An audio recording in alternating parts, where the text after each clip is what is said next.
The Cottingley Fairies, one of the most iconic and well-known hoaxes of the early 20th century, had a movie made about it. Of course it did! The film FairyTale, A True Story follows the events surrounding the creation of the infamous Cottingley Fairy photos, a group of 5 photographs taken by cousins Elsie Wright and Francis Griffith, which depicted real-life fairies. Needless to say, these photos were eventually debunked when, in 1983, the 2 women admitted that the photos had been faked. Well, 4 out of 5 of them at least, as Frances insisted until her dying day that the 5th photo was genuine.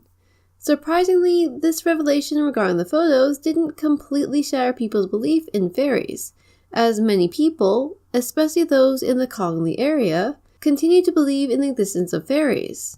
Which is probably why, in 1997, a full 14 years after the photos were revealed to be a hoax, we got this little gem of a movie. Yeah, I'm not exactly the first person to point out that this movie is largely a work of fantasy, but turns out that the film does include a lot of accurate historical details regarding the girls, their family, Sir Arthur Conan Doyle, and a whole slew of other people who were swept up in the madness surrounding the photos. Don't believe me? Then stay tuned because I'm starting this review off with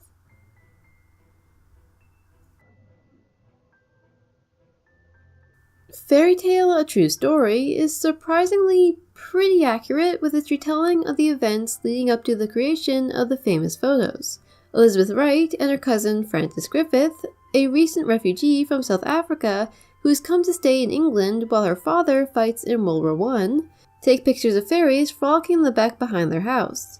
While Elsie's father, Arthur Wright, initially believes that the photos are fakes, Elsie's mother, Polly, who has developed an interest in the supernatural, passes the photos on to the members of the Bradford Theosophical Society. I should mention that Polly Wright did not pass the photos on to Edward Gardner, the National Secretary of the Theosophical Society, at a train station, like in the film, as Gardner first saw a copy of the photos on display during a meeting of society bigwigs. Gardner was also not responsible for passing the photos on to Conan Doyle, as according to his book, The Coming of the Fairies, that honor belonged to a Miss Felicia Scathard, a woman who was very well known in several departments of human thought, according to Doyle. But in the film, just as in real life, Gardner and Doyle team up to determine the authenticity of the photos. In addition to equipping the girls with new cameras and plates in the hopes that they will use them to capture more evidence of fairy life on film, Doyle and Gardner also decide to have the photos examined by experts from the Kodak company. While the gentlemen at Kodak say that the photos are single exposures that show no signs of tampering, they refuse to admit that they are real photos of fairies. Or as it says in the paper, The Cottingley Fairies, End of a Legend, Kodak experts were not prepared to certify the genuineness of the photos, as some operator might have made them artificially. The refusal of the Kodak company to admit the photos' authenticity forces Doyle to publish the photos along with an article in Strand magazine. Though it isn't mentioned in the film, the article, which was published in the December 1920 edition of the Strand, was titled Fairies Photographed, an Epoch-Making Event Described by A. Conan Doyle, and featured only the first 2 of the fairy photographs.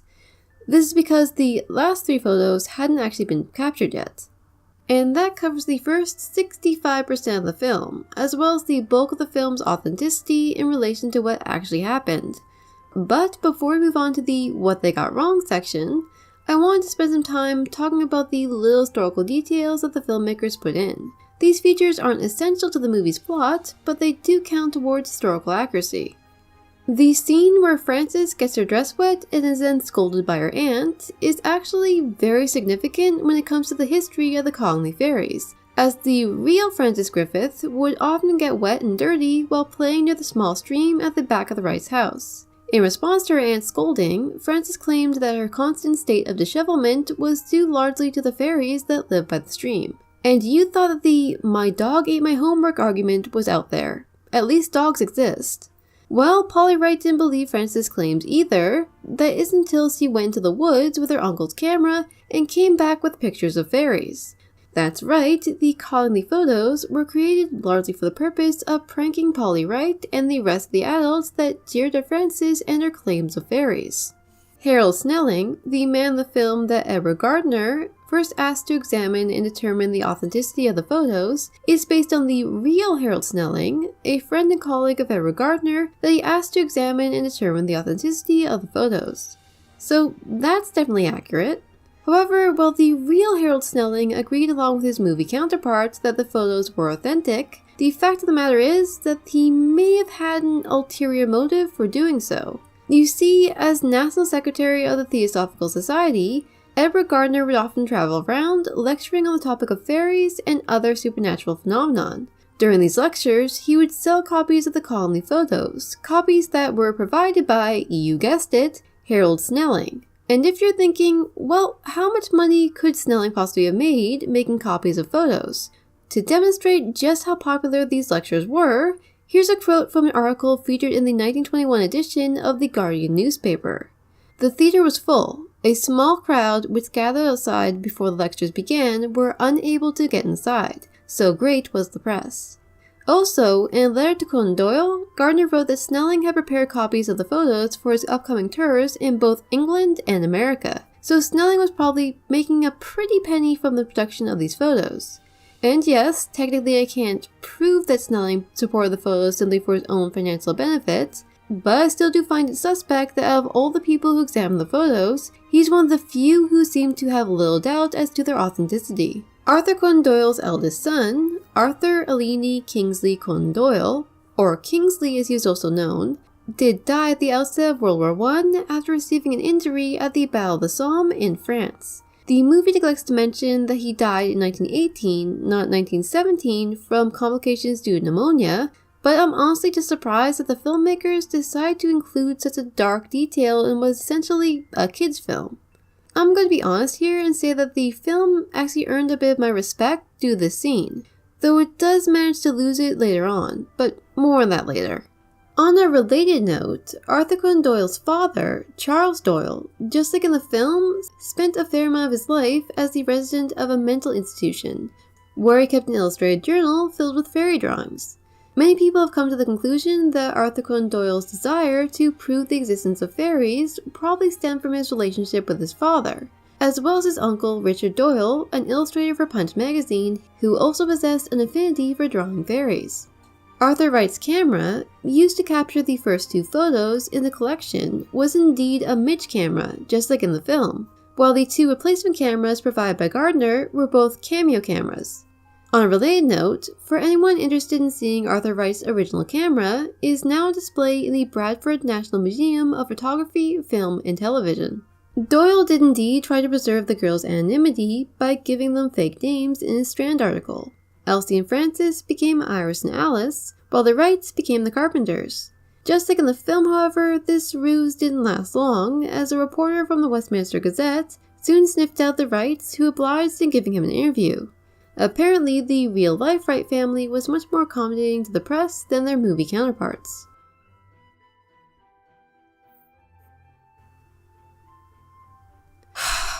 Well, there's no sense in ignoring it any longer. According to the film, which may I remind you has the words "true story" in the title, fairies are 100% real. I could have forgiven the film if it made the fairies' existence more questionable, like if only the girls could see them, thus leaving their existence essentially open-ended. But no, instead fairies just exist. And they even reveal themselves to Elsie's parents at the end of the film like it's no big deal.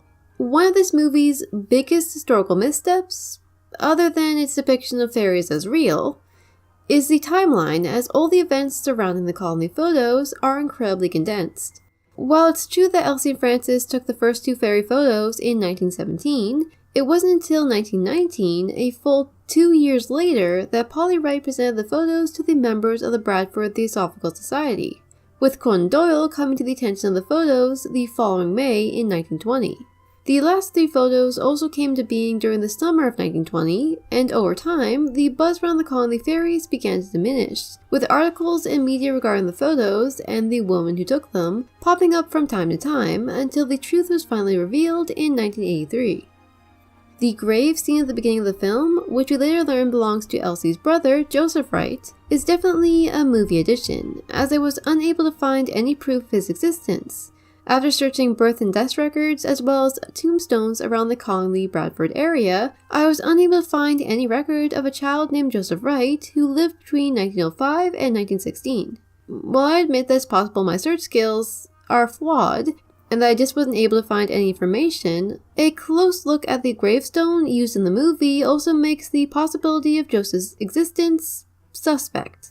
After looking closely at the gravestone, I discovered that the day and month of Joseph's birth and death are the same, making it seem as though he died on his 11th birthday. While this isn't impossible, as stranger things have happened, I feel like the more reasonable explanation was simply that the props department may have been too lazy to make up another date for the gravestone, and just assumed that no one would notice. On a related note, both our female leads are aged down significantly in the film. While Elsie is said to be 12 and Frances is 8, in reality, at the time the first two photos were taken, in 1917, Frances was 10 and Elsie was 16. This of course means that by the time the last three photos were taken in 1920, Frances would have been 13 and Elsie nearly 20. This comes as a bit of a shock, especially when you realize that Elsie and Frances were both teenagers during the last years of this craziness, and that both girls probably realized, as they were cutting out fairy pictures and posting them on hatpins, how utterly ridiculous the situation really was. But I also understand that the situation had gotten way out of control by this point, with people like Conan Doyle stating that these pictures were one of the most significant scientific discoveries of the century. Kind of a lot of pressure to put on two young teenage girls. No wonder they decided to stay quiet about the photos until they were in their golden years. I mean, everyone gets angry at teenagers, but old ladies? That's just rude. In the film, Edward Gardner is accompanied on his trip to Cottingley by Arthur Conan Doyle and his friend Harry Houdini.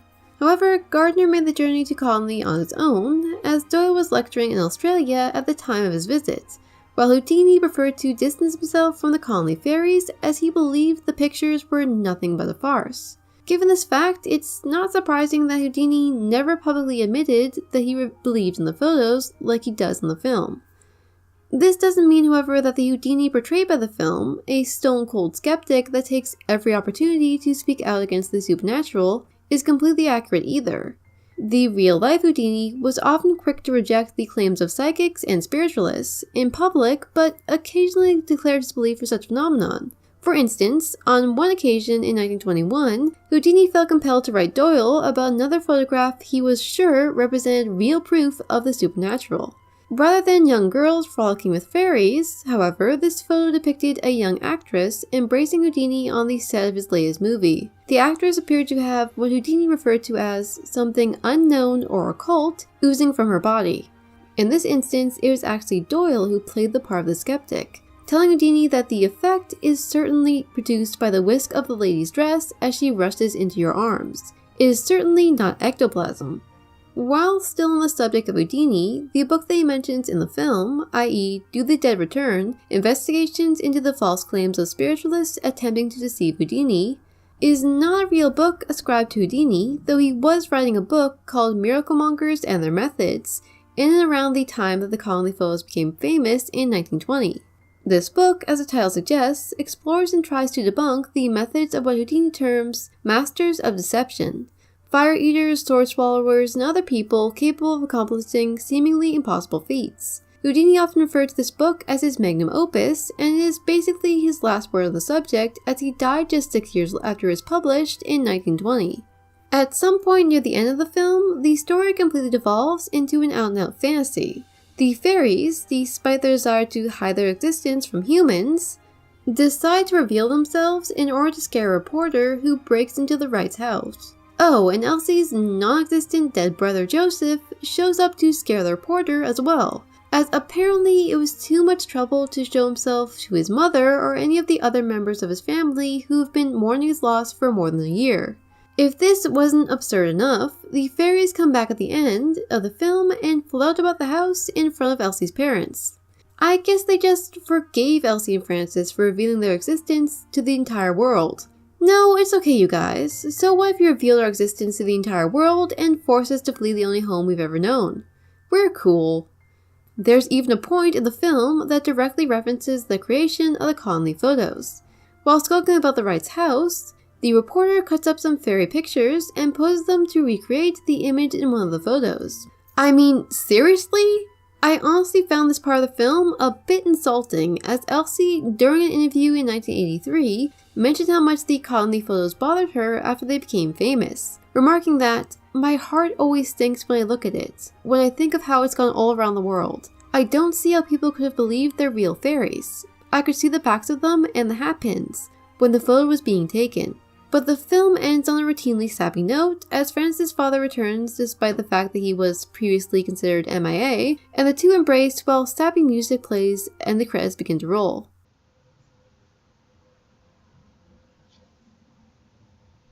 It's interesting how something like a couple of photos created by two young girls with the intent of pulling one over on their parents could evolve to get so utterly out of hand.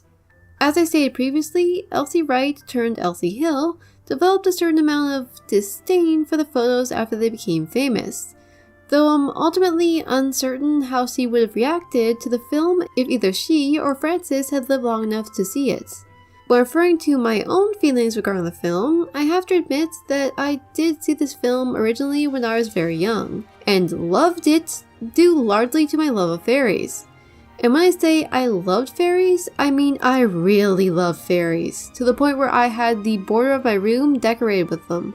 Viewing the film again as an adult, I have to say that I was surprised at the number of historical facts that made it into the film, especially those of a much darker nature, like the death of Arthur Conan Doyle's son, and the fact that his father spent time in an insane asylum. On the other hand, this film, supposedly based on a true story, has no problem claiming that fairies and ghosts are real. So to be honest, it's kind of a mixed bag. As always, if you like this film, or if this review has piqued your interest and you want to check it out for yourself, feel free to do so. Just keep in mind that what you're watching is in many ways a far cry from the true story it claims to represent. Well, this has been Silver Jade saying see you next time, and remember to support your local library.